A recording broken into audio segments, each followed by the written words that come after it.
Astăzi vom face o rețetă de tempurat din ciupercii enox, o rețetă simplă, dar foarte gustoasă. Aceste ciupercii le-am cumpărat de la Kaufland. Tăiați așa.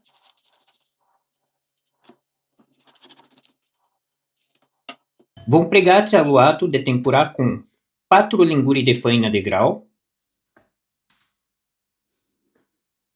4 linguri de amidon de porumb,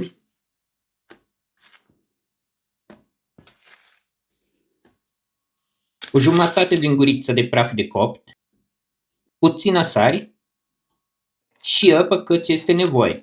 Nu trebuie să fie rece, poate fi la temperatura camerei. Acest aluat este unul dintre cele mai bune, deoarece crocantă se păstrează mult timp. Trebuie să ajungă la această textură. Trebuie doar să trăseți ciupercile prin aluat și să le frigiți în ulei încălzit.